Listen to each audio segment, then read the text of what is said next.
The millionaire kept his love a secret until his assistant fell for another man. Hello, let's hear another incredible story.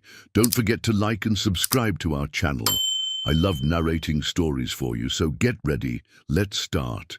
The 34th floor of Thorn International was a temple of glass and steel, where whispers died before they could take flight and footsteps echoed like distant thunder. At 7:30 in the morning, when Manhattan still wore its golden dawn like a crown, Seren Prescott stood before the floor-to-ceiling windows of the executive suite, watching the city awaken below. Her reflection in the glass was sharp and professional.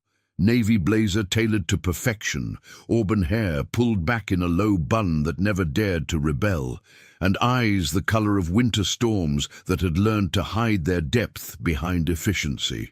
In her hands, she held a tablet containing the day's schedule, each appointment meticulously planned down to the minute. This was her domain, her carefully constructed world where chaos bent to her will and everything had its place.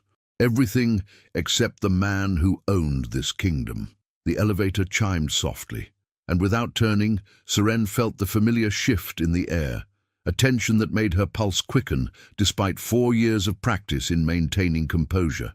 Elwood Thorne's presence was like gravity itself, pulling everything into his orbit while remaining mysteriously untouchable. "Good morning, Mr. Thorne," she said, her voice steady as morning light. She turned to face him, and for a fraction of a second, so brief it might have been imagination, she caught something vulnerable flickering across his features before the mask of corporate armor slid back into place.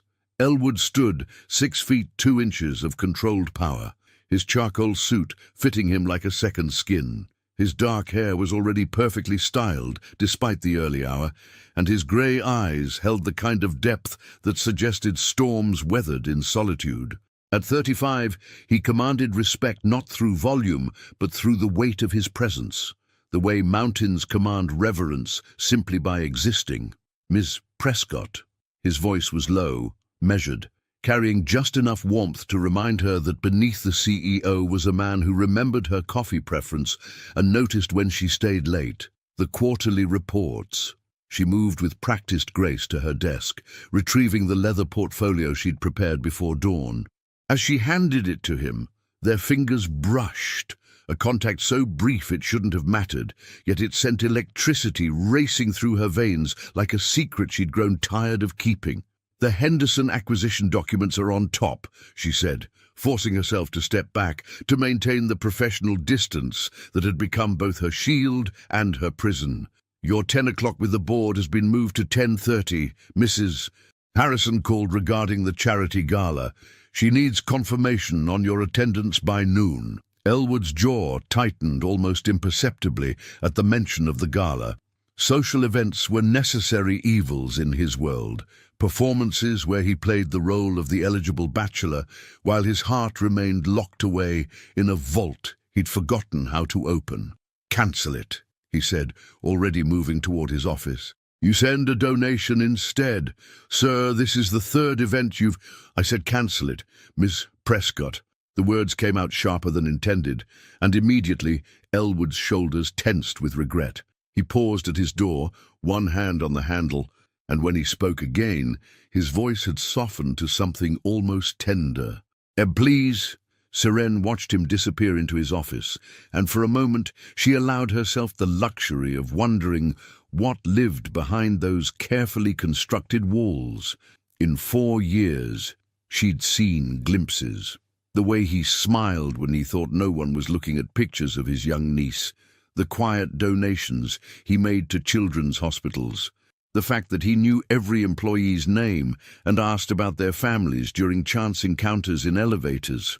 She'd also noticed how he looked at her sometimes, when he thought she was too busy to catch him, those looks that lasted a heartbeat too long, filled with something that might have been longing if she allowed herself to believe in such dangerous possibilities. But Seren Prescott was 28 years old and wise enough to know that survival meant protecting her heart from beautiful impossibilities. She'd been raised in foster care, bounced between families who saw her as either a burden or a paycheck, and she'd learned early that the only person she could truly count on was herself. Love was a luxury she couldn't afford, especially not love that pointed toward a man who lived in a different stratosphere entirely. The morning passed in its usual rhythm of controlled chaos. Phone calls fielded with diplomatic precision, meetings coordinated like military operations, and the subtle dance of managing a man who could reshape industries with a signature, but seemed lost when it came to reshaping his own lonely existence. At 11:15, while reviewing contracts that would affect thousands of jobs, Seren's phone buzzed with a text that made her breath catch in her throat. The message was from Miles Barrett, the warm-hearted architect she'd met at a coffee shop 3 weeks ago, the first man in years who'd looked at her like she was more than her job title. "Dinner tonight. I found this little Italian place that makes pasta like my grandmother used to. Promise it's worth breaking your 7:30 bedtime routine for." She found herself smiling, a real smile that reached her eyes and reminded her that she was more than efficiency reports and scheduling conflicts. Miles was everything Elwood wasn't: open, expressive, unafraid to show his interest. He was sunshine where Elwood was shadow, warmth where Elwood was winter. "Ms. Prescott?" Elwood's voice came through the intercom, and she jumped, guilt flooding through her as if he could somehow sense her thoughts. "Yes, sir? Could you come in for a moment?" She smoothed her skirt and walked into his office, notepad in hand, armor firmly in place. Elwood was standing by his window, hands clasped behind his back, staring out at the city that bent to his will. The afternoon light caught the sharp lines of his profile, and for a moment, Seren felt the familiar ache of wanting something she couldn't name. "The Morrison Project," he said without turning. "I want you to take the lead on the presentation." Seren's heart skipped. The Morrison Project was worth $50 million and would put her directly in the spotlight she'd been quietly craving. "Sir, are you certain?" "David has more experience with—" "I'm certain." He turned then, and his grey eyes held hers with an intensity that made her forget to breathe. "You're ready for this, Seren. You've been ready for longer than you know." The use of her first name was rare, precious, a gift he rarely bestowed. It wrapped around her like velvet, and she had to fight the urge to close her eyes and savor the sound of it on his lips. "Thank you, Mr. Thorne. I won't let you down." Something flickered across his face, pride, perhaps, or something deeper that made her pulse race. "You never do," he said quietly. "You never could." As she turned to leave, her phone buzzed again. Miles, probably wondering about dinner. And as she reached for it, she didn't see the way Elwood's expression crumbled when he caught sight of her smile, or how his hands clenched into fists as he watched her type a response to someone who wasn't him. She didn't see the way he whispered her name to the empty office after she left, like a prayer to a God who'd stopped listening years ago. But if she had looked back, if she had seen the naked longing on his face, she might have understood that in the kingdom of glass and steel he'd built around his heart, she wasn't just his assistant, she was his only salvation. The Italian restaurant was everything Miles had promised. Intimate lighting that danced across weathered brick walls, the scent of garlic and fresh basil weaving through air, thick with laughter and conversation. Seren sat across from him at a corner table, watching as he gestured animatedly while describing his latest architectural project, his brown eyes bright with passion. "And the whole concept is about bringing nature indoors," Miles was saying, his hands sketching invisible blueprints in the air. "Imagine walking into your office and feeling like you're in a forest clearing. Light filtering through glass designed to mimic tree canopies, water features that sound like distant streams." Seren found herself genuinely smiling, the tension she carried in her shoulders finally beginning to ease. This was what normal felt like. Dinner with a man who didn't hide behind corporate armor, who spoke about his dreams without calculating the risk of revelation. "It sounds beautiful," she said, twirling pasta around her fork, "like bringing poetry to practicality." "Exactly." Miles reached across the table, his fingers brushing hers with casual affection that felt both foreign and wonderful. You get it. Most clients just want glass boxes that scream profit, but you understand that spaces should feel like home, she finished softly. Like home, he agreed, and the word hung between them, warm and full of possibility. 20 blocks away, Elwood Thorne stood in his empty penthouse, still wearing his suit despite the late hour. The floor-to-ceiling windows offered a panoramic view of Manhattan's glittering skyline, but he saw none of it. His attention was focused entirely on the phone in his hand, scrolling through Seren's contact information for the 15th time in an hour. He'd started composing messages 3 times, deleted them all. I wanted to thank you for your work on the Morrison project today. Too formal. I hope you're having a pleasant evening. Too distant. I can't stop thinking about the way you smiled when I said you were ready. Too honest. His thumb hovered over her name, and he remembered the moment that afternoon when he'd used her first name, the way her eyes had widened slightly, like he'd offered her something precious. He'd wanted to say more, wanted to tell her that he'd been watching her grow and excel for 4 years, that her competence was beautiful, but her kindness was breathtaking. Instead, he'd let her leave. Again. The penthouse felt cavernous around him, all steel and leather and carefully curated art that impressed visitors but revealed nothing of the man who lived there. The only personal touch was a framed photograph on his desk, not of family or friends, but of last year's company picnic. Seren was in the background, laughing at something David from accounting had said, her professional mask completely dropped for one unguarded moment. Elwood had stared at that photograph more times than he cared to admit. Back at the restaurant, Miles was telling Seren about his daughter.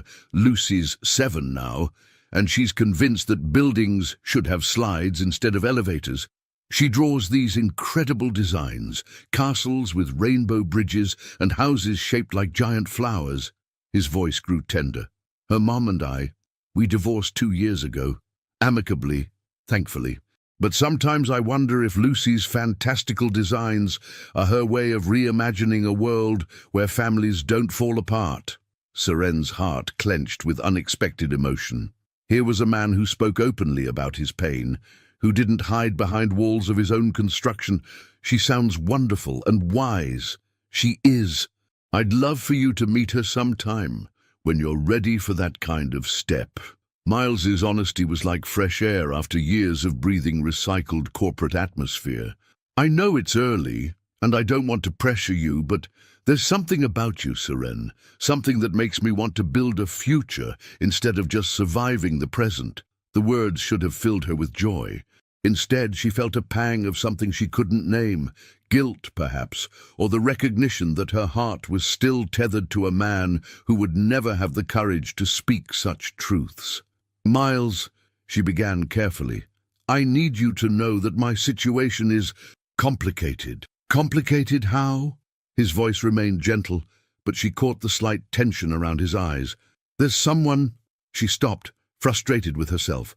How could she explain that she was half in love with a man who treated her like expensive furniture, valued, essential, but never truly seen as anything more than function? Someone from work. Miles's intuition was uncomfortably accurate. It doesn't matter, she said quickly. Nothing's ever happened. Nothing ever will. I need to be honest with you. My heart isn't entirely my own right now. Miles leaned back in his chair, studying her with the same careful attention he probably gave his architectural blueprints. But you're here with me. I am. Because you want to be, or because you're trying to forget someone else? The question hung between them like a challenge. Seren looked down at her hands, twisted together in her lap. Maybe both. I can work with maybe both, Miles said after a long moment.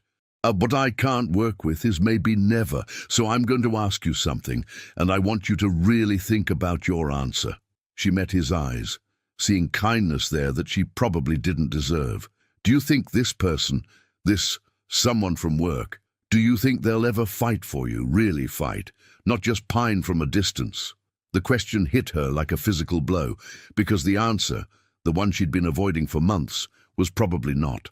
Elwood Thorne was many things: brilliant, powerful, quietly kind, but he wasn't a fighter when it came to matters of the heart. He was a man who built empires but couldn't build a bridge across the space between two desks. "I don't know," she whispered. "Then maybe," Miles said gently, "it's time to stop waiting for someone else to choose you and start choosing yourself." As he signaled for the check, neither of them noticed the black sedan that had been parked across the street for the past hour, or the figure in the back seat who had watched their entire dinner through the restaurant's front window.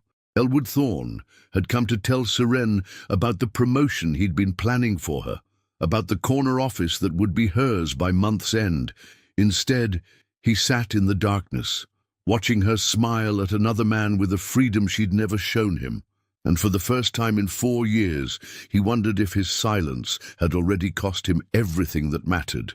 The morning after her dinner with Miles, Seren arrived at Thorne International 15 minutes earlier than usual, hoping to lose herself in work before the emotional weight of the previous evening could settle fully into her consciousness. The executive floor was still shrouded in pre-dawn quiet, the city lights beyond the windows slowly surrendering to the pale promise of sunrise. She was reviewing the Morrison presentation when the elevator chimed at 7:15, 30 minutes before Elwood's usual arrival. Her pulse quickened involuntarily as his familiar silhouette emerged from the shadows of the hallway, but something was different. His usually immaculate appearance showed subtle signs of a sleepless night.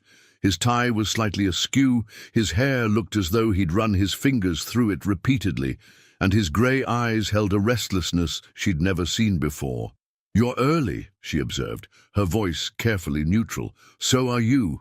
He paused beside her desk, and she caught the faint scent of his cologne mixed with something else, the bitter edge of too much coffee and not enough sleep. "Ms. Prescott, about the Morrison project.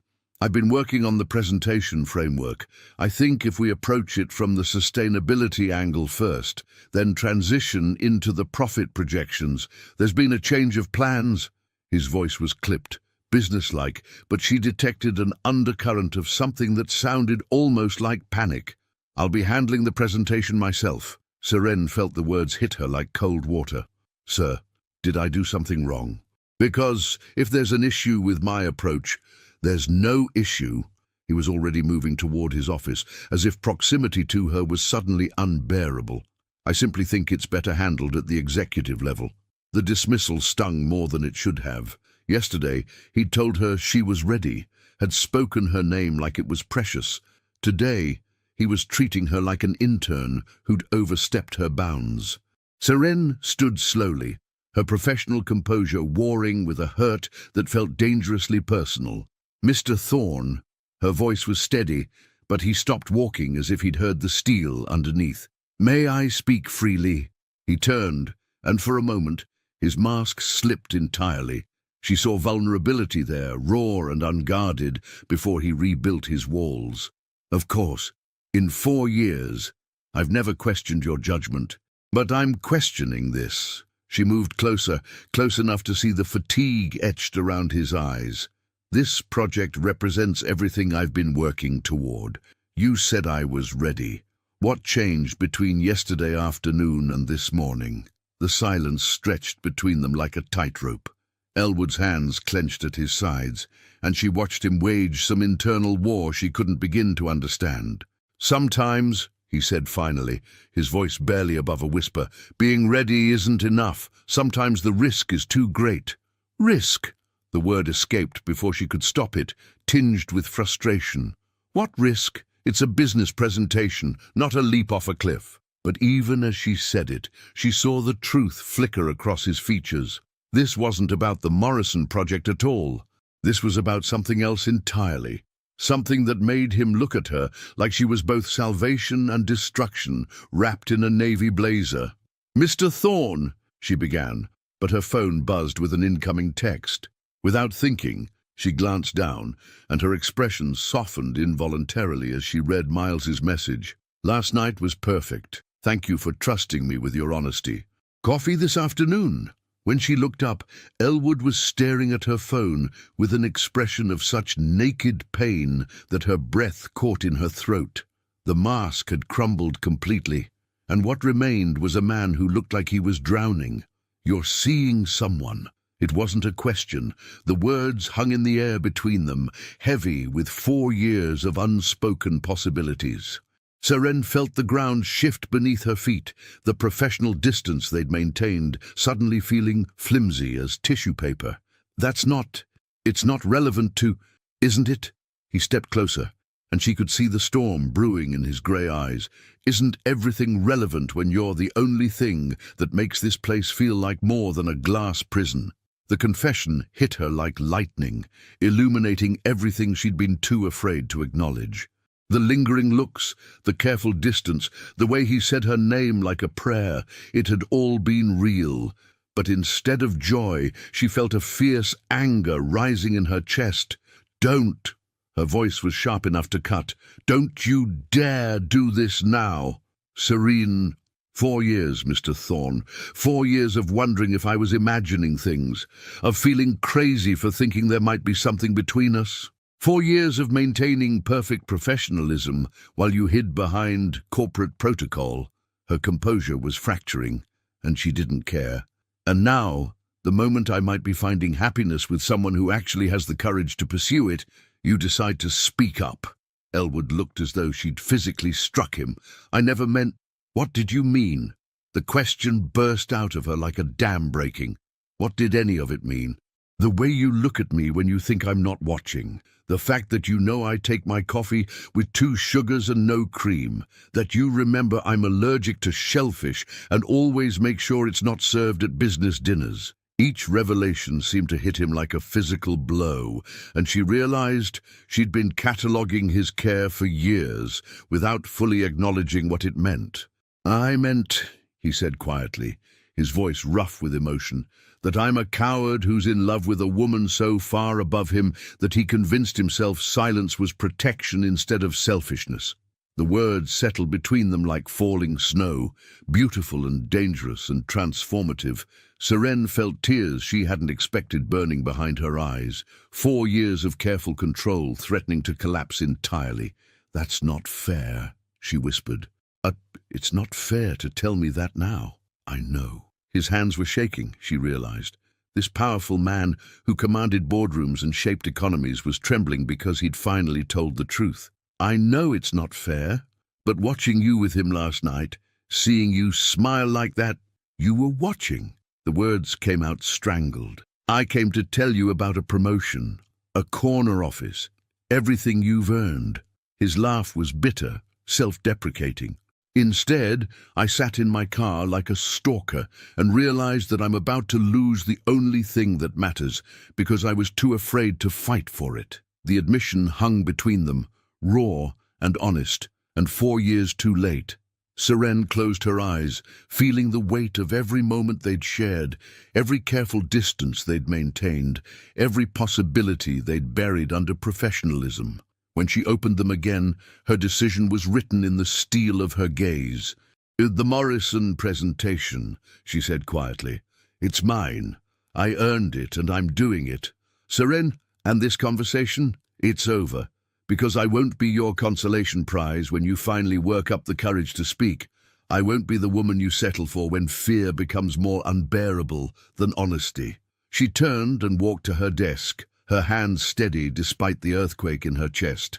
Behind her, she heard Elwood's office door close with the sound of finality, but what neither of them saw was David from accounting, who'd arrived early to grab files from his desk and had heard every word through the thin walls. Some secrets, once spoken, refused to stay buried. By noon, the executive floor of Thorne International hummed with an undercurrent of tension that had nothing to do with quarterly projections or board meetings. David Chen, no relation to the forbidden name, had always prided himself on being the company's unofficial keeper of secrets, but what he'd overheard that morning was explosive enough to reshape the entire corporate landscape. He sat at his desk in accounting, 3 floors below the executive suite, staring at his computer screen without seeing the numbers that blurred together like abstract art. The conversation between Seren and Elwood replayed in his mind on an endless loop, each revelation more shocking than the last. I'm a coward who's in love with a woman so far above him. David had worked at Thorn International for 6 years, long enough to witness the subtle dance between the CEO and his assistant, but he'd always assumed it was one-sided admiration from a distance. The idea that Elwood Thorn, the man who could buy and sell companies before lunch, was desperately in love with his own employee was corporate dynamite. His phone buzzed with a text from his girlfriend Lindsay. "Lunch at Romano's. I have gossip about the Peterson wedding drama." David stared at the message, realizing he was sitting on gossip that would make Peterson wedding drama look like a children's tea party. But something held him back from responding immediately. Maybe it was the raw pain he'd heard in both their voices, or the way Seren had fought for her dignity even while her world was crumbling. 3 floors up, Seren was drowning in the Morrison presentation, throwing herself into profit margins and sustainability metrics, with the fury of a woman trying to outrun her own emotions. Every number was perfect, every projection meticulously researched, every slide crafted with the precision of someone who had something to prove. She hadn't seen Elwood since their confrontation that morning. His office door had remained closed, and she'd fielded his calls and meetings with robotic efficiency, grateful for the barrier of professional protocol. At 12:30, her phone rang. "Miles, hey," his warm voice was like balm on an open wound. "I know you're probably buried in work, but I was wondering if you wanted to grab coffee." "There's something I want to ask you." Seren closed her eyes, feeling the weight of the morning pressing down on her shoulders. "Miles, if it's about last night, about what you said regarding your complicated situation." He paused, and she could hear traffic in the background, could picture him standing outside one of his construction sites with his hard hat tucked under his arm. "I've been thinking about it, and I want you to know that I'm not going anywhere. Whatever you need to work through, I'm here." The kindness in his voice nearly undid her. Here was a man offering patience and understanding, everything she'd been starving for, and all she could think about was grey eyes filled with 4 years of unspoken longing. "Coffee sounds perfect," she heard herself say. "The cafe on 5th and Madison. See you at 1. After she hung up, Seren stared at her reflection in her computer screen, seeing a woman who looked professionally composed but emotionally fractured. She was 30 minutes away from having coffee with a man who deserved her full attention, and all she could think about was the tremor in Elwood's hands when he'd finally told the truth. Meanwhile, in his office, Elwood sat at his mahogany desk with a letter half-written in his precise handwriting. He'd started it 7 times, each attempt more pathetic than the last. "Dear Seren, I know I have no right to ask for your forgiveness." He crumpled the paper and threw it toward the wastebasket, missing entirely. The ball of discarded words joined 6 others scattered across his Persian rug like fallen snow. How did a man apologize for 4 years of cowardice? How did he explain that his silence hadn't been indifference but terror? Terror of being seen as a cliché, the powerful boss pursuing his employee, terror of ruining the one pure relationship in his life, terror of discovering that what he felt wasn't reciprocated. His intercom buzzed. "Mr. Thorne." It was Jennifer from the front desk, not Seren. "Your 2 o'clock with Hartford Industries has been moved to tomorrow. Should I reschedule your 3:30 as well?" "Where is Ms. Prescott?" The question escaped before he could stop it. A pause. "She stepped out for lunch, sir. She said she'd be back by 2. Lunch. Probably with the architect who had the courage to court her properly, who could offer her a future without the complications of corporate hierarchies and power imbalances. Elwood felt jealousy claw at his chest like a living thing, irrational and consuming. At the cafe on 5th and Madison, Seren sat across from Miles, watching him sketch building designs on napkins while he talked about his latest project. His enthusiasm was infectious, his dreams tangible and achievable. Everything about him screamed stability, normalcy, the kind of love that didn't require translation or interpretation. "Seren," he said suddenly, setting down his pen and fixing her with those earnest brown eyes. I need to tell you something." Her stomach clenched. "What is it?" "I'm falling for you, hard." He reached across the table, covering her hand with his. "I know it's fast, and I know you have things to work through, but I can't pretend to be casual about this anymore. You're not a casual kind of woman." The words should have filled her with warmth. Instead, she felt the ghost of Elwood's confession echoing in her mind. "I'm a coward who's in love with a woman so far above him." "Miles, I'm not asking you to say it back. I'm just asking you to consider the possibility that maybe what you're waiting for at work isn't worth sacrificing what we could build together." His thumb traced across her knuckles, a gesture so tender it made her chest ache. "I've been where you are, loving someone who couldn't love me back the way I needed. It nearly destroyed me." Seren looked down at their joined hands, feeling the weight of choice settling on her shoulders like a coat she wasn't sure she wanted to wear. Miles was offering her everything she'd convinced herself she wanted: honesty, availability, a future that didn't require her to hide in shadows. But as she opened her mouth to respond, her phone buzzed with a text that made her blood run cold. It was from David Chen. "We need to talk. What I heard this morning. It's not going to stay quiet much longer. People are starting to ask questions." Her face must have gone pale, because Miles squeezed her hand gently.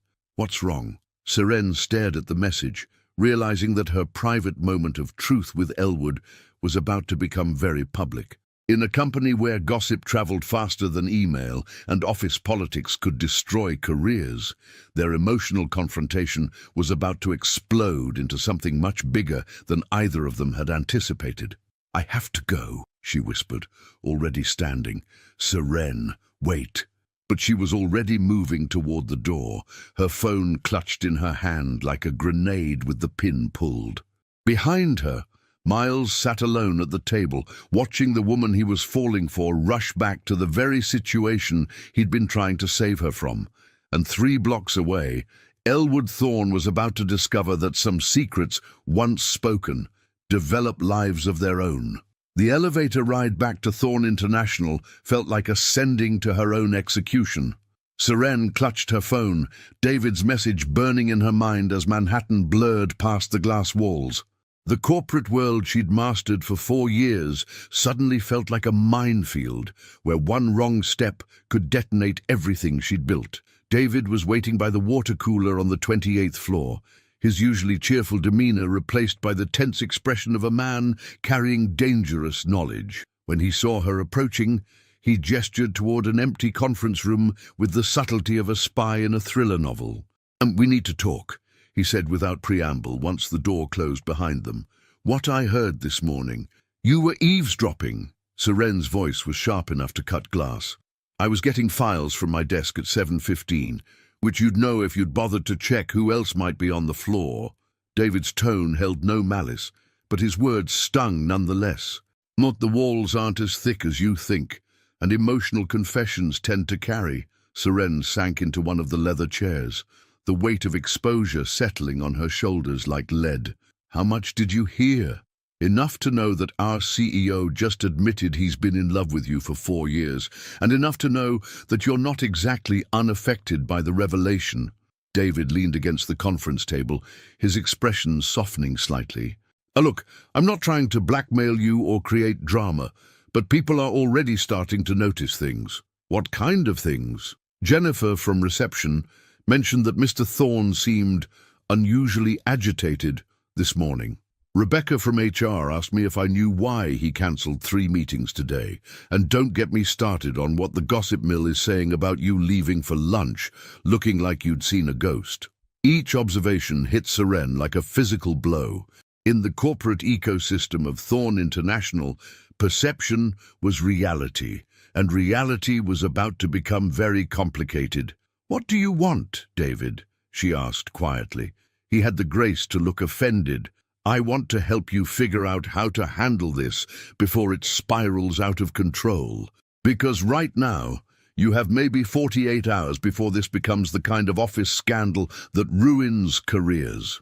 3 floors above, Elwood stood at his window, staring at the city below without seeing it. His usually pristine office looked like a battlefield, papers scattered across his desk, coffee growing cold in forgotten cups, and enough crumpled letters to start a small fire. His phone buzzed with a call from his brother Nathan, the only family member who could cut through his corporate armor with surgical precision. "You sound terrible," Nathan said without preamble. "What's wrong?" "Nothing's wrong." Elwood's voice was hoarse from a morning spent in emotional purgatory. "Elwood." Nathan's tone carried the weight of 35 years of brotherhood. "I've heard you lie to board members, investors, and federal regulators. You've never been able to lie to me. What happened?" The question hung in the air, and for a moment Elwood considered maintaining the facade. Then, like a dam bursting, the truth spilled out. He told Nathan everything.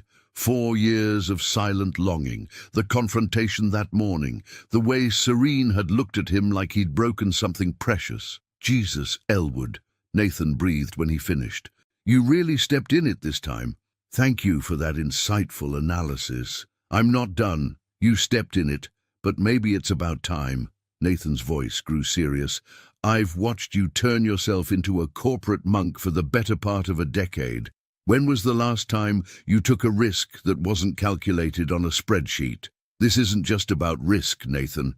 This is about her career, her reputation, her choice." The interruption was gentle but firm. "You've spent 4 years making decisions for her without her input. Don't you think it's time to let her decide what she wants?" Back in the conference room, David was laying out the brutal mathematics of office politics.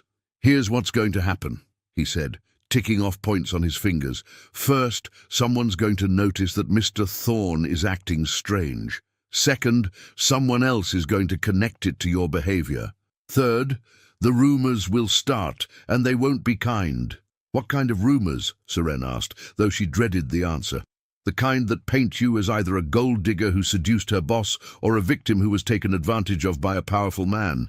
Neither narrative is going to do your career any favors." The assessment was clinical and devastating. Serene had worked too hard to let office gossip destroy everything she'd built, but she also couldn't pretend that this morning's confrontation hadn't changed everything. "So what do you suggest?" David was quiet for a long moment, clearly weighing his words. "You have 3 options. First, you can transfer to another department, minimize contact, and hope this blows over. Second, you can request a transfer to one of the international offices, London, Tokyo, Singapore. Get some distance, let the gossip die down. And the third option, you can own it." David's expression was serious. "You can decide what you want, really want, and fight for it. But you need to understand that once you make that choice, there's no going back. This company will never see either of you the same way again." Serene closed her eyes, feeling the weight of 4 years pressing down on her. 4 years of stolen glances and careful professionalism, of wondering if she was imagining the electricity that sparked between them whenever their hands accidentally touched. 4 years of building walls that had finally crumbled in one explosive morning. Her phone buzzed. Miles again. "Are you okay? You left so suddenly." "I'm worried about you." The message was a stark reminder of the choice she was facing, not just between staying and leaving, but between the safety of loving someone available and the terrifying possibility of fighting for something that might destroy them both. "David," she said quietly, "if you were me, what would you do?" He smiled sadly. "I'd probably take the safe route. Transfer departments, keep my head down, pretend it never happened." He paused, studying her face. "But you're not me, are you? You're the woman who turned a failing quarterly report into a profit victory last year. You're the person who convinced the entire board to approve the environmental initiative when they thought it was financial suicide. Your point. My point is that you've never taken the safe route when it mattered. So the real question isn't what you should do, it's what you can live with. Can you live with walking away? Or will you always wonder what might have happened if you'd been brave enough to fight for it?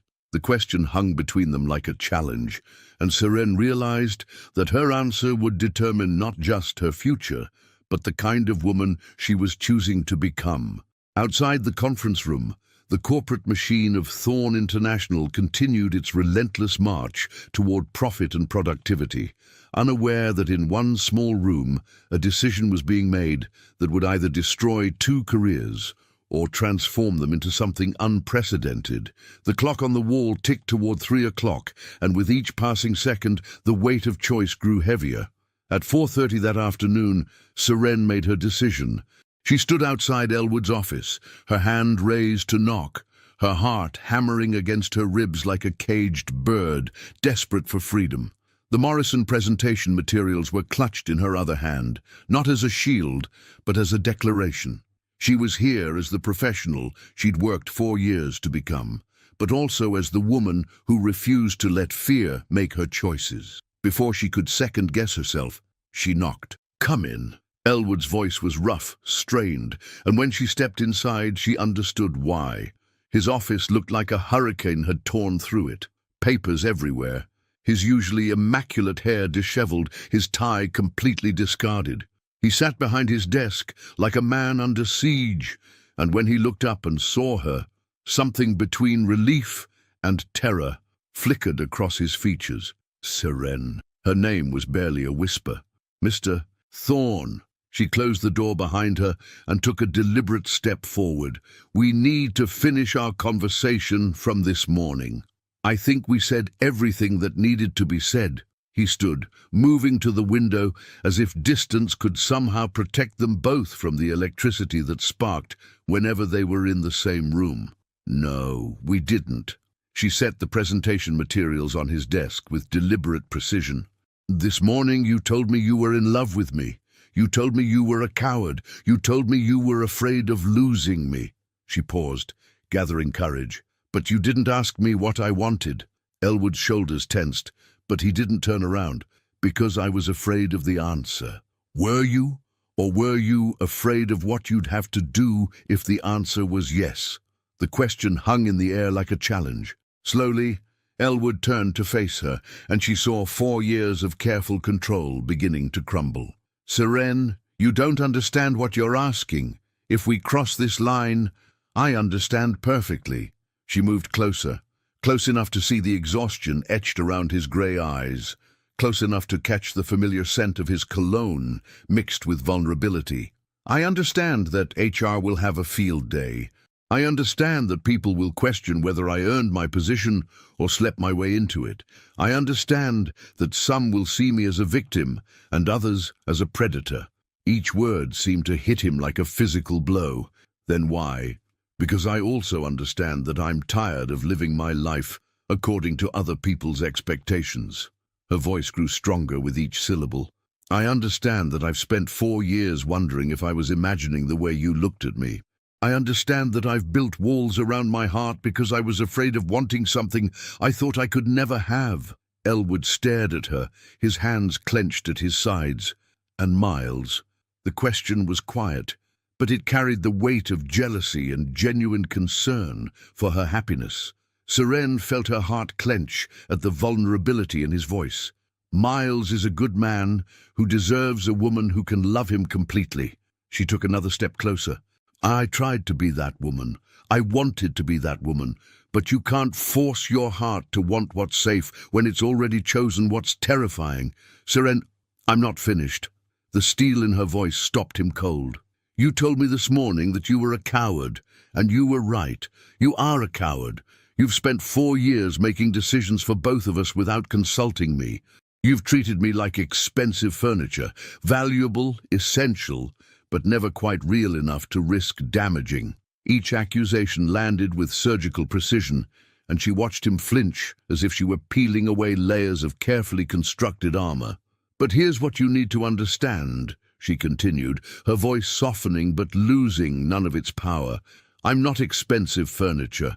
I'm not a fragile thing that needs protecting from difficult choices. I'm a woman who's capable of deciding what risks are worth taking. And if it destroys your career, if it destroys everything you've worked for, then I'll rebuild." The answer came without hesitation. "I've rebuilt before. I rebuilt after aging out of foster care with nothing but a high school diploma and determination.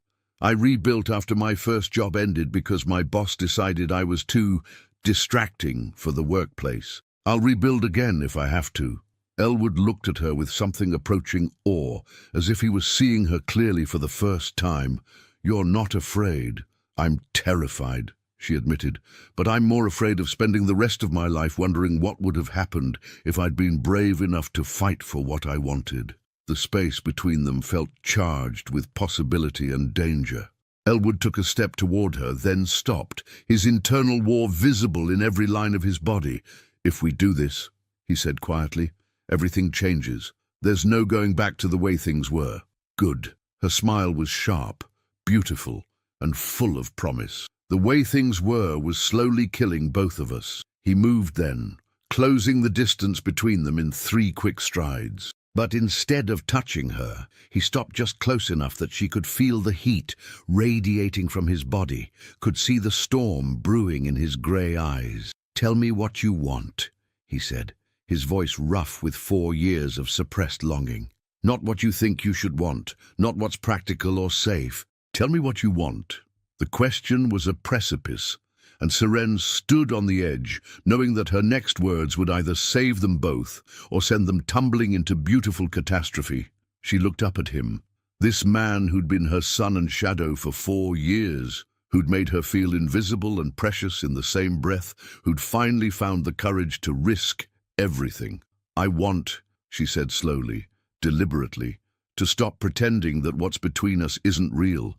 I want to stop hiding behind professionalism and protocol. I want to find out what happens when we stop being afraid of what other people think and start caring about what we need." His breath caught, and she saw the exact moment his last wall crumbled. "And what do you need, Seren?"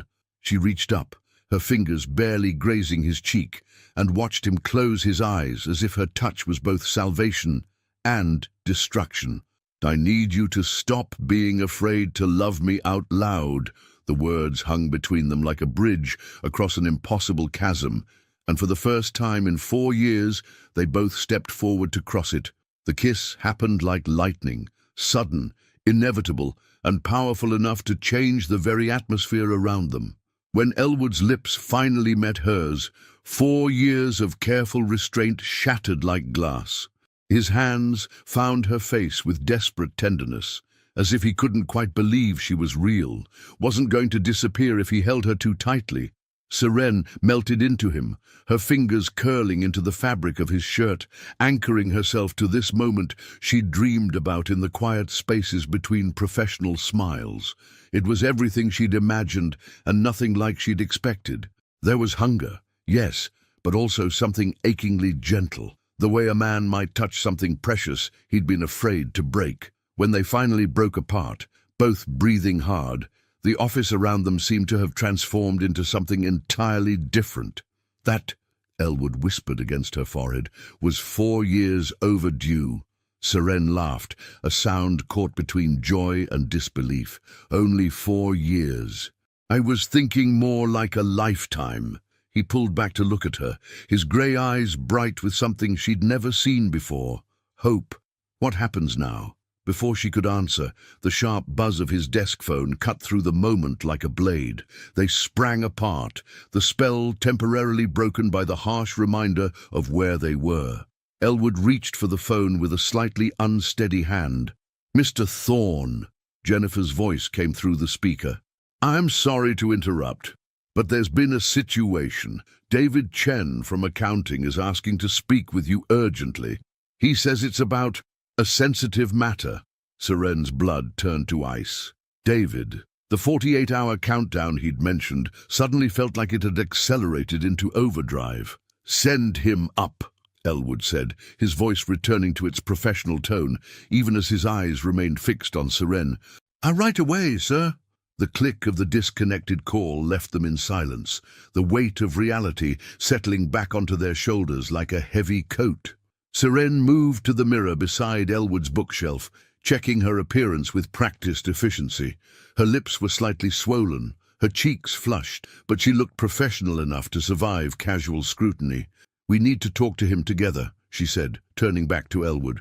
"Whatever David knows, whatever he's planning to do with it, we face it as a team." Elwood straightened his tie, running a hand through his hair to restore some semblance of order. "Are you sure? Once we present a united front, there's no denying what's between us. There's already no denying it." She moved to stand beside him, close enough to feel his warmth but careful to maintain appropriate distance. "No, the question is whether we control the narrative or let others write it for us." 2 minutes later, David knocked and entered, his expression carefully neutral, but his eyes sharp with the awareness of someone carrying dangerous knowledge. He glanced between them, noting the subtle changes, Elwood's slightly rumpled appearance, Serene's heightened color, the way they stood just a fraction closer than protocol would typically allow. "Thank you for seeing me," David began carefully. "I wanted to discuss the conversation I inadvertently overheard this morning." "You mean when you were eavesdropping?" Seren said without venom, but with enough steel to establish that she wasn't going to be intimidated. "When I was collecting files from my desk and heard what sounded like a very personal discussion echoing through supposedly soundproof walls," David corrected gently. "Look, I'm not here to cause trouble, but I thought you should know that Rebecca from HR has been asking questions." Elwood's jaw tightened. "What kind of questions?" "The kind that suggests someone has already started spreading rumors. She wanted to know if I'd noticed any unusual interactions between executive staff and their assistants. She mentioned something about maintaining professional boundaries and the company's reputation." The words hung in the air like a threat. Serene felt her carefully constructed world tilting on its axis, but instead of fear, she felt something unexpected. Relief. The hiding was over. The careful pretense was done. Whatever came next, at least it would be honest. "What do you recommend?" Elwood asked, his CEO persona sliding back into place. David was quiet for a moment, clearly weighing his words. "Honestly, get ahead of it. Rebecca's fishing expedition means someone already suspects something. If you wait for the rumors to build, you'll be responding to whatever story gets created. But if you control the initial narrative, we tell our own story," Seren finished. "Exactly. But you need to decide what that story is, and you need to decide fast. By tomorrow morning, this is either going to be a professional romance between two consenting adults, or it's going to be a scandal involving power dynamics and corporate impropriety." Elwood moved to his window, staring out at the city that seemed to mock him with its indifference to personal catastrophe. "And if we choose the first option, if we acknowledge that this is real, then you both need to be prepared for the consequences. HR investigations, possible transfers, media attention if it leaks outside the company. Your relationship will be scrutinized, analyzed, and probably sensationalized." David's voice was compassionate but unflinching, "but at least it will be the truth." Seren looked at Elwood's rigid posture, saw the way his shoulders carried the weight of responsibility for both their futures. She'd spent 4 years watching him make decisions that affected thousands of people, but this decision, this one, was about just the two of them. "There's something else," David continued. "Miles Barrett called the front desk looking for you about 20 minutes ago. Jennifer told him you were in a meeting, but he seemed concerned, said he'd been trying to reach you all afternoon." The mention of Miles hit Seren like a physical blow. In the space of one afternoon, she'd gone from having coffee with a man who was falling in love with her to kissing the man she'd been in love with for years. The complexity of her situation suddenly felt overwhelming. "I need to call him," she said quietly. "Seren," Elwood started. "I need to call him and tell him the truth. He deserves that much." She looked between the two men, both of whom had become integral to the most important decision of her life. "And then we need to decide how we're going to handle Monday morning." David nodded approvingly. Smart, clean breaks are always better than messy loose ends. As he prepared to leave, he paused at the door. For what it's worth, I've worked here long enough to see a lot of office relationships come and go. Most of them were about convenience or ambition. He looked directly at Seren, then at Elwood. This isn't that. Whatever you two have been dancing around for 4 years, it's real. The question is whether you're both brave enough to fight for it. After he left, Seren and Elwood stood in silence, the weight of choice settling around them like evening shadows. Outside, Manhattan was beginning its transition from day to night, millions of people making their way home to lives that suddenly seemed impossibly simple compared to the complexity they were facing. No going back, Elwood said softly. No going back, Seren agreed. And as they stood there, on the precipice of everything they'd both wanted and feared, they knew that Monday morning would bring either their greatest triumph or their most beautiful disaster. End of chapter 7. The phone call with Miles was the hardest conversation Seren had ever had to make. She sat in her car in the parking garage beneath Thorn International, her hands trembling slightly as she dialed his number. The concrete walls around her felt like a bunker, a safe space where she could finally speak the truth that had been burning in her chest since their coffee date that afternoon. Seren, Miles answered on the second ring, relief evident in his voice. I've been worried about you. You disappeared so suddenly, and when I tried calling, Miles, I need to tell you something. She closed her eyes, drawing strength from the memory of Elwood's hands on her face, the way he'd whispered her name like a prayer. And I need you to let me say it all before you respond. A pause. She could hear traffic in the background, could picture him stopping whatever he was doing to give her his full attention. That was Miles, always present, always available, always everything a woman should want. I'm listening. This morning, something happened at work, something that changed everything. Her voice was steady, but tears she hadn't expected began sliding down her cheeks. The person I told you about, the complicated situation, it became uncomplicated very quickly. Another pause, longer this time. When Miles spoke again, his voice was carefully controlled. Uncomplicated how? He told me he loves me, has loved me for 4 years. The words felt both liberating and devastating. And I realized that despite everything logical about our situation, despite every reason why it's impractical and potentially career-ending, I love him too. She heard Miles take a sharp breath, followed by the sound of a door closing. He'd gone somewhere private, she realized, somewhere he could absorb this blow without witnesses. I see, he said quietly. And what did you tell him? I told him the truth, that I've been waiting my whole life for someone to love me out loud, and that I was tired of settling for safe when my heart wanted something terrifying. The silence stretched between them, filled with the weight of everything they'd almost had. When Miles finally spoke, his voice was thick with emotion, but surprisingly gentle. I should have seen this coming. The way you talked about him, even when you were trying to convince yourself he wasn't worth waiting for. He laughed, a sound caught between bitterness and understanding. I've been where you are, remember. I know what it looks like when someone's heart belongs to someone else. Miles, I'm so sorry. You deserve so much better than— Stop. His interruption was firm but kind. Don't you dare apologize for choosing love over convenience. Don't apologize for being brave enough to fight for what you want. The tears were coming faster now, and Seren pressed her free hand to her mouth to muffle a sob. You're a good man.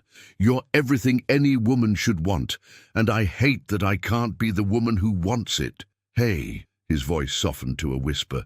Look at me. Well, imagine you're looking at me. You are exactly the woman you're supposed to be. Don't ever apologize for that. 20 minutes later, Serene walked back into Thorn International with red-rimmed eyes but a clearer heart. Elwood was waiting by the elevators, having clearly been pacing the lobby for the entire duration of her phone call. When he saw her face, his expression immediately shifted to concern. How did he take it?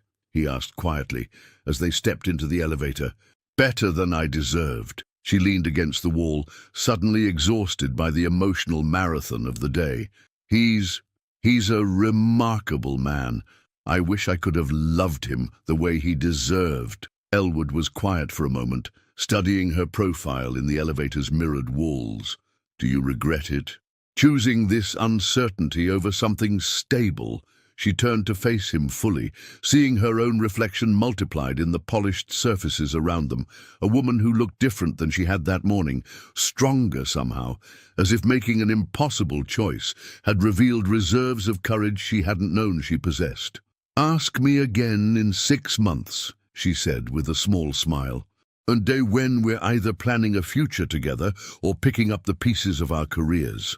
The elevator chimed as they reached the executive floor, and as the doors opened, they were greeted by the sight of Rebecca from HR standing by Seren's desk, with a folder in her hands and an expression that suggested their 6-month timeline had just been dramatically shortened. "Ms. Prescott, Mr. Thorne." Rebecca's voice was professionally neutral, but carried undertones that made Seren's stomach clench. "I was hoping to speak with you both. Separately, of course." Elwood moved slightly closer to Seren, a gesture so subtle it was barely noticeable but spoke volumes about his protective instincts. "Is there a problem, Rebecca? There have been some concerns raised about professional boundaries. Nothing formal yet, but I thought it would be prudent to address any potential issues before they become actual issues." The carefully diplomatic language didn't fool anyone. Someone had talked, someone had seen something, and the corporate machine was already beginning to churn toward damage control. "Of course," Seren said, her voice steady despite the adrenaline flooding her system. "Should we do this now? If you don't mind. My office in 10 minutes. Mr. Thorne, perhaps you could join us in, say, 15 minutes. After Rebecca left, Seren and Elwood stood in the hallway, the weight of the approaching storm settling around them like gathering clouds. "This is it," Seren said quietly. "Once we walk into that office, everything changes. Everything already changed," Elwood replied, reaching out to touch her hand so briefly it might have been imagination. "The question is whether we change it together or let it change us." She looked at him, this man who'd been her constant for 4 years, who'd finally found the courage to risk everything for love, and felt something settle into place in her chest. Not peace, exactly, but purpose. "Together," she said firmly. "Whatever happens, we face it together." As she walked toward Rebecca's office, Seren carried with her the memory of Miles's grace, Elwood's courage, and her own hard-won understanding that some fights were worth having, even when, especially when, you couldn't guarantee victory. Behind her, Elwood watched her go, and for the first time in 4 years, he wasn't afraid of losing her. He was afraid of letting her fight alone. Rebecca's office felt like a tribunal. The HR director sat behind her mahogany desk with the practiced composure of someone who'd navigated countless corporate crises, her hands folded neatly over a file that seemed to contain Seren's entire professional future. The afternoon light streaming through the windows cast sharp shadows across her face, making her expression unreadable. "Please, sit."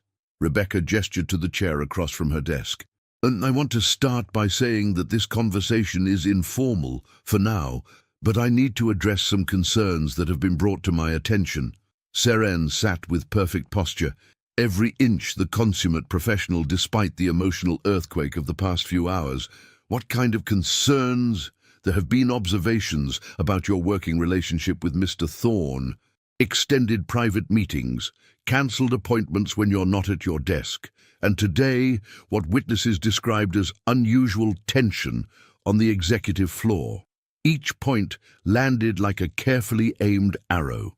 Seren realized that their 4 years of careful professionalism had been scrutinized more closely than they'd ever imagined. The corporate fishbowl had been watching, waiting, cataloging every interaction. "I see," Seren said carefully. "And what exactly are you asking me?" Rebecca leaned forward, her expression softening slightly. "Seren, I've watched you build an exceptional career here. Your work on the Morrison project alone demonstrates capabilities that could take you anywhere in this industry. I'd hate to see that jeopardized by complications. The word hung in the air like a loaded weapon. Complications. As if 4 years of genuine connection and professional excellence could be reduced to something so dismissive. With respect, Rebecca, what exactly are you implying? I'm not implying anything. I'm stating plainly that romantic relationships between supervisors and subordinates create liability issues for the company. Power dynamics, potential harassment claims, favoritism accusations. Has anyone accused Mr. Thorne of harassment? Seren's voice was sharp enough to cut glass. No, but has anyone suggested that my work performance has been compromised by favoritism? That's not the point. That's exactly the point. Seren stood, and for the first time since entering the office, she felt the full power of her own presence.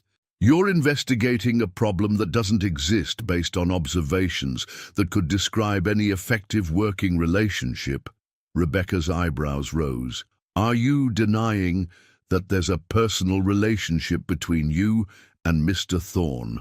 The question was a trap, elegantly laid and impossible to avoid. Seren could lie, could continue the charade that had protected them for 4 years. Or she could tell the truth and face whatever consequences followed. She thought of Miles's grace, of Elwood's trembling hands when he'd finally spoken his truth, of her own promise to stop living her life according to other people's expectations. I'm denying that my personal feelings have ever compromised my professional judgment or performance, she said evenly. Beyond that, I don't see how my private life is relevant to this company's interests. Before Rebecca could respond, a knock interrupted them. Come in, Rebecca called, and Elwood entered with the controlled precision of a man walking into battle. He surveyed the scene, Seren standing like a warrior, Rebecca holding her corporate armor, and something shifted in his posture. This wasn't CEO Elwood Thorne stepping into damage control mode. This was a man preparing to fight for what mattered most. Rebecca, he said with deceptive calm, I understand you have concerns about my working relationship with Mrs. Prescott. Mr. Thorne, I was hoping to speak with you separately. I prefer to address this together. He moved to stand beside Seren, close enough to present a united front, but careful to maintain appropriate distance. What exactly are the allegations? There are no allegations yet, but there are concerns about professional boundaries and potential policy violations. Which policies, specifically? Rebecca opened her file, clearly expecting this challenge. And did the company handbook states that romantic relationships between supervisors and direct reports must be disclosed to HR immediately and may result in reassignment or termination if they're deemed to compromise professional judgment? And has anyone suggested that Ms. Prescott's judgment has been compromised? Elwood's voice carried the same steel that Seren had used moments earlier. Where the perception of impropriety can be just as damaging as actual impropriety. To whom? The question came from Seren, and both Rebecca and Elwood turned to her. Damaging to whom? Exactly. To my career? To Mr. Thorne's reputation? To the company's bottom line? Rebecca looked genuinely surprised by the directness of the question. To all of the above. Then let me be equally direct, Seren said, moving to face Rebecca fully. I've spent 4 years proving my worth to this company. My performance reviews are exemplary. My project success rate is higher than anyone else in my position, and I've saved this company millions through strategic planning and execution. She paused, letting the weight of her accomplishments settle in the room. If the perception of impropriety is more important to this company than actual results, then perhaps this isn't the kind of organization I want to build my career with. The words landed like a gauntlet thrown down in a medieval court. Rebecca's careful composure cracked slightly, revealing genuine surprise underneath. Elwood stepped forward. Rebecca, let me make something very clear. Miss Prescott is the most capable professional I've ever worked with. If this company chooses to sacrifice talent because of gossip and speculation, that's a failure of leadership, not an employee problem. Mr. Thorne, Surely you understand the position this puts the company in. I understand that we have two choices, he interrupted, his voice carrying the authority of a man who'd built empires. We can focus on protecting our best talent and maintaining our commitment to merit-based advancement, or we can capitulate to office politics and lose exceptional people because they don't conform to outdated relationship standards. The silence that followed was electric with possibility and danger. Rebecca looked between them, clearly recognizing that this had evolved far beyond a simple HR conversation. "So what are you proposing?" she asked finally. Serene and Elwood exchanged a glance, and in that moment they both understood that their answer would define not just their futures, but their fundamental belief in what love was worth. "We're proposing transparency," Seren said quietly. "Complete disclosure, ethical boundaries, and the understanding that our personal relationship will never compromise our professional standards. And if the board disagrees, if they decide that the liability is too great," Elwood's answer was swift and unwavering, "then they'll need to find a new CEO." The words hung in the air like thunder after lightning, and Rebecca realized she was no longer conducting an investigation, she was witnessing a revolution. 6 months later, Seren stood at the floor-to-ceiling windows of her corner office, watching Manhattan sparkle in the early morning light. The nameplate on her door read, "Seren Prescott, Senior Vice President of Strategic Development," a promotion she'd earned through the successful Morrison presentation and 3 subsequent projects that had generated over $200 million in revenue. The view from the 32nd floor was different than the one from the executive suite, but it was hers, earned through merit, defended with courage, and sweetened by the knowledge that she'd refused to choose between love and ambition. Her phone buzzed with a text from Elwood. "Board meeting in 10. You ready to change the world again?" She smiled, typing back, "With you, always." The journey from Rebecca's office to this moment hadn't been smooth. The board had indeed been concerned about the optics of their relationship, and there had been meetings, investigations, and enough corporate politics to fuel a television drama. But something remarkable had happened in the process. Their transparency had forced Thorne International to examine its own policies, leading to progressive changes that benefited all employees. The media attention had been intense, but ultimately positive. And CEO and VP redefined corporate romance had been the headline in Forbes, praising their professional handling of a personal relationship. Harvard Business Review had featured them in an article about modern workplace dynamics. They'd become, somewhat accidentally, poster couple for ethical office relationships. A knock at her door interrupted her thoughts. "Come in." David entered, carrying a coffee and the quarterly reports, his role as unofficial office chronicler having evolved into something more like a trusted advisor. "The numbers are incredible," he said, setting the reports on her desk. "The environmental initiative alone is exceeding projections by 30%. "Team effort," Seren replied, though her pride was evident. "How's the gossip mill these days?" David grinned, disappointingly quiet. "Turns out functional relationships are less interesting than dramatic scandals." Although Rebecca did mention that she's been getting calls from other companies asking about implementing our relationship disclosure policies, the irony wasn't lost on either of them. What had started as a potential career-ending scandal had evolved into corporate innovation.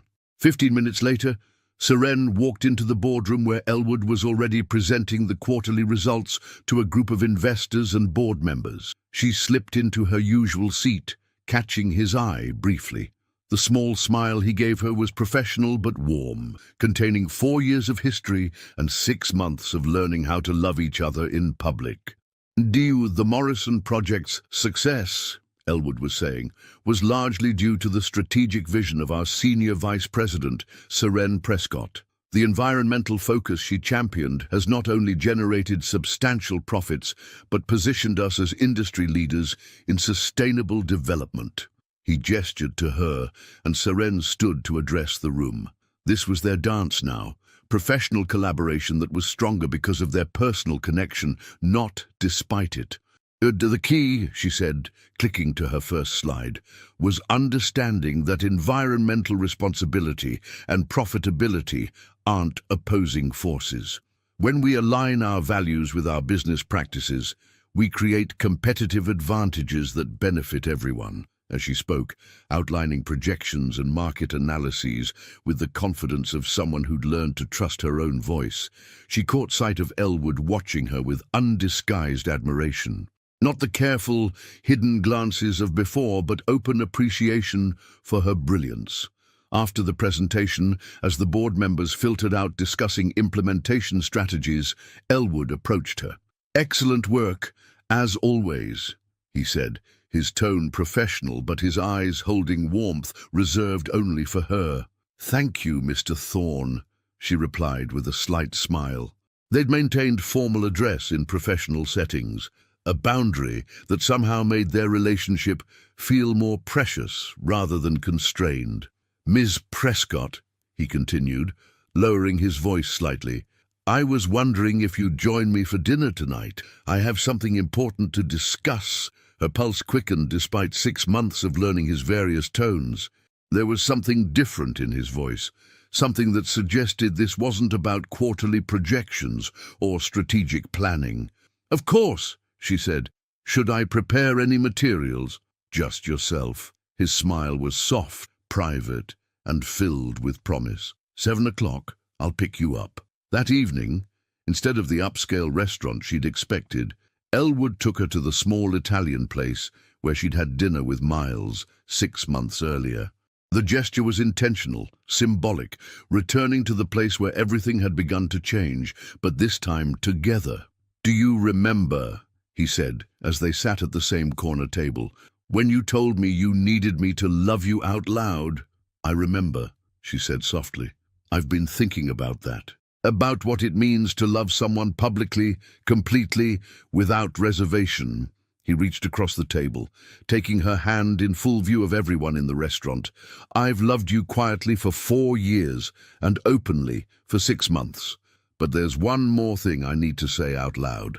Her breath caught as he reached into his jacket pocket, pulling out a small velvet box.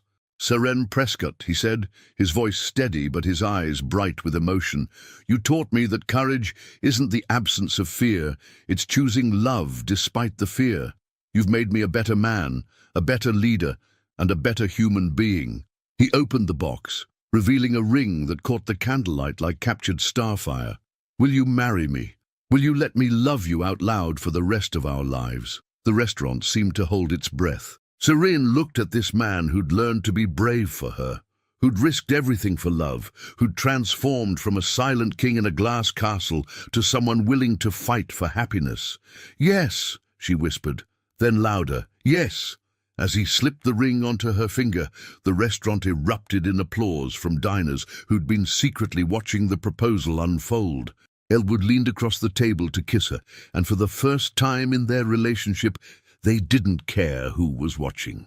Later, walking through Central Park under stars that seemed to shine just for them, Seren reflected on the journey that had brought them here. From silent longing to corporate revolution to this moment of perfect certainty. "No regrets?" Elwood asked, as if reading her thoughts. She looked at her ring, then at the man who'd given it to her, then at the city spread out before them like a promise of infinite possibility. "Only one," she said with a smile. "What's that?" "That it took us 4 years to be this brave." Elwood laughed, pulling her closer as they walked. Then let's make up for lost time." And under the Manhattan sky, 2 people who'd learned that love was worth fighting for began planning a future where they'd never have to love in silence again. The end. If you were Seren, would you have chosen the risky love with Elwood or the emotional safety with Miles? Picture this. On one side, 4 years of silent passion with your millionaire boss that could destroy your career.